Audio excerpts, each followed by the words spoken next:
mooy moo tey jii mën nañ koo jël génne ko de leur contexte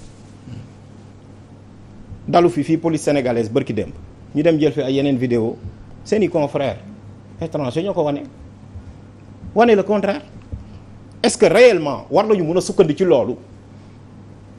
noonu légèrement di ci yóbbu Ousmane Sonko mandat dépôt beneen bi ci topp xam nga dañoo yàpp Ousmane Sonko c'est ça la vérité wala muy en xam nga lan moo tax lu ne ñiix ngaxa ñu ne danañ ko woo danañ ko jàpp danañ ko xëcc mais Ousmane Sonko bi ñu koy jàpp fii nii ba ñuy wax naan dañ ko empoisonné oui ou non et cetera mais amoon na droit bañ a dem ci procès boobu dañ ko forcer ni ko da ngay dem bi mu demee sax juge bi dafa ni juge bi est-ce que yow yaa wax ñu indi ma juge bi ni ko déedéet su ko neexoon mu toog këram pour dire que mais procureur dégg nga ko bërki démb lan la wax mu ne ça ne concerne pas la contumace ñu koy alors que l'article 307 lan la wax mu ne nit ki boo ko jàppee rek mais la contumace mais elle tombe elle est anéantie. soo ko jàppee ci ban affaire. boo ko jàppee ci lu mu mënti doon wala mu defaat beneen affaire non ci lu mu mënti doon gis nga. li ñuy tuddee même concours d'infraction gis nga nit boo ko jàppoon même ci infraction yu gën a bëri mais bi gën a kawee moom ngay jël. nga teg ko c'est tellement facile gis nga parfois am na droit boo xam ne bu fat yokkee. c'est logique comme des mathématiques. gëw ma yenn yi man yi ñuy def nii droit jàngale naa ko fu ne nag. ci dëkk yu mag yu ne nag ay ndaw lañu mais teel ko def. kon gënuñu ñu koo xam. beneen bi ci topp mooy kii di Ousmane Sonko dafa am njaboot ba pare le parti Pastef am nu muy doxee. président Macky Sall tey moom moo ne moo jël décret dissoudre Pastef d'accord. mais borom parti moo dissoudre beneen parti suñu loi noonu lay doxee. c'est le ministre de l'Intérieur, c'est pas le président. Non, c'est le président. Le ministre de l'Intérieur a fait un communiqué. C'est le président qui prend un décret. C'est comme ça. Et donc du coup comment se fait-il que tey suñu loi noonu lay doxee maanaam nit ki yow da ngay yor sa parti yor nguur gi sa parti di def lu leen neex dañuy wax appel à l'insurrection combien de gens avant ñoom Aliou Demba Rousseau combien de gens ñoo taxaw fii ne nañu rey et lii c'est un plan concerté. Plan concerté. dem leen en mars Abdou Aziz Diop bi nga xamante ni mi ngi wax tey ne président Macky Sall am na loo xamante ne moom d'accordul ak moom ba génn di ko xam moo fi génn bind un papier dans Sénéplus. ne Pastef dañ ko dissoudre. ay ñeneen ak ñeneen bëgguma tudd tur mais damay joxe man des faits réels. parce que man jàngale c'est un plan bien ourdi boo xamante ne lii nii dafa nekk. non li ma la wax dama ne la c'est une cabale politique. Ousmane Sonko nee naa leen c'est un patriote convaincu ak ñi mu àndal boo demee même ci ay meetingam drapeau Pastef du flotter drapeau Sénégal rek mooy flotter loolu mooy le patriotisme c'est-à-dire que tey dañu colporter juste ay éléments yoo xamante ni nii teguwul fenn ñëw teg ko ci ndoddam léegi nag mooy li ñuy wax et ça fait mal au cœur que de voir de jeunes Sénégalais tomber comme ça. Depuis mars 2021 nee nañ Ousmane Sonko moo ko def. d'accord mars ba léegi lan la ñuy xaar pour def waa léegi mars ba léegi lan la ñuy xaar pour def enquête nee nañu violence la man tuddee ma ko violence c'est des révoltes nee nañ insurrection la man tuddee ma ko insurrection c'est la résistance à l'oppression c'est dans le préambule de la constitution xam nga lan la bu ñu nekkee dans un état de droit dafa am nu muy wuyoo France gële gis ngeen ko ba mu amee état bi nu mu taxawee ministre de l'intérieur dafa génn wax ni kat policier bi def lii dafa juum mais doo ko dem sa dégg suñu état yi barki démb gis nga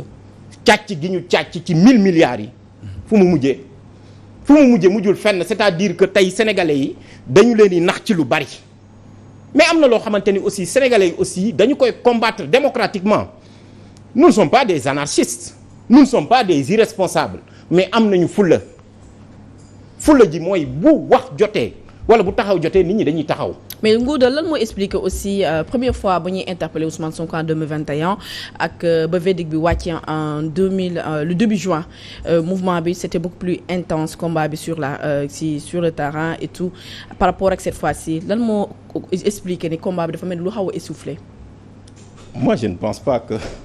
combat essoufflé na wala commencé na déjà on est dans une journée très mouvementée tey. donc les évolutions donc se font très vite. mine de rien ça fait 3 jours bañ ko tegee loxo ba léegi. waaw mais gis nga liñ ñu jox comme information tout à l'heure aussi dañ toog ci plateau bi yëgaguñu ko woon là où il y a 2 morts je pense que les manifestations sont très violentes d'autant plus que les plateformes sont aujourd'hui bloquées. xamaguñ li xew. restriction nit ñi mën nañ jàpp ni donc voilà mais ce qui s'y passe sur le terrain gis nga sa collègue yi ñu ngi koy wax. ñun xamaguñu donc man mënaguma xayma mais li ma wóor te mën a wax mooy lenn. c'est-à-dire que tooñ baaxul. mais la deuxième chose mooy dafa am loo xamante ne boo ko dee teg gor am na foo xam ne su ko yeggee du ko nangu. xam nga.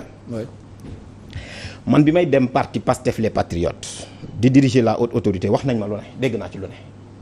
nañ Ngouda Mboup sax rejoindre le parti Pastef et cetera wax lu ne neex et pourtant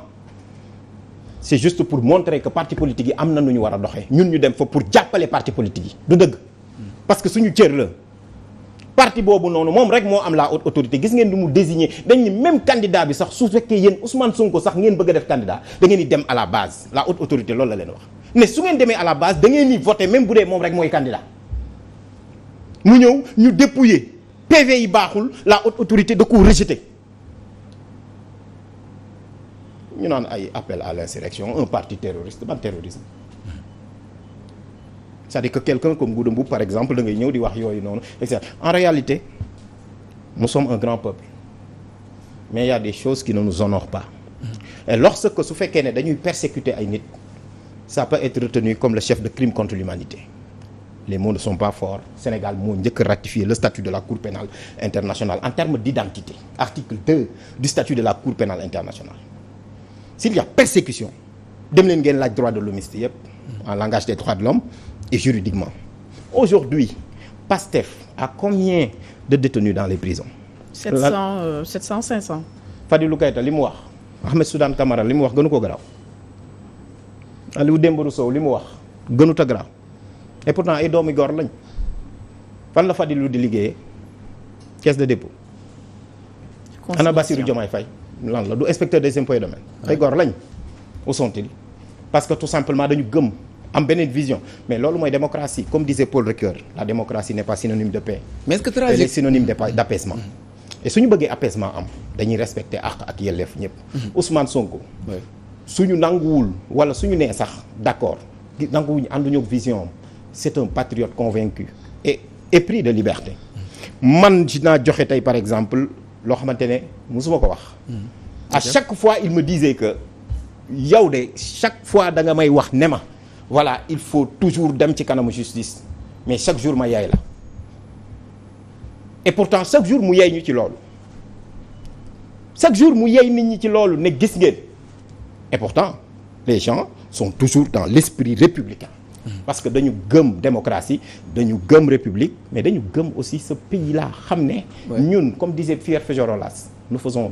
partie des rares pays qui ont une nation et l'appel à la nation ne se fait pas sur la base de l'ethnie ni de la religion encore moins d'un parti politique mais su fekkee am na persécution contre des gens maintenant li xew dinaa ñëw nag maintenant ci li nga ma doon laaj parce que am na solo Ousmane Sonko est un symbole au-delà de tout ça su ma ñëwee rek ci Émile Badiane ba ci moom dafa am jaar-jaar Ousmane Sonko tey c'est une synthèse du Sénégal moo tax toujours nit ñi dañuy fàtte ni c'est quelqu'un koo xamante ni nii en réalité ñi ko bëgg sax du ñi nga xamante ne ñooy ñi nekk ci parti. d'accord après nañ ñëw. dinañ si ñëw sax mais li nga xam ne moom laa bëgg a dugg Mouhamadou Ngouda Mboup mooy tuuma yi ngàll ci ndoddam parce que juróom-ñaari chef d'inculpation lañ jël retenir ko ne lii la Ousmane Sonko def ay comme wax nañu même association de malfaiteurs en lien avec une entreprise terroriste appel à l'insurrection wax nañ peut-être xëy na vol bi mën nañ ko sax xaw a tege ne wax ci yeneen yi nga xam ne moo ci des est-ce que du des charges lourdes yoo xam ne mooy peser sur les épaules d'Ousmane Sonko.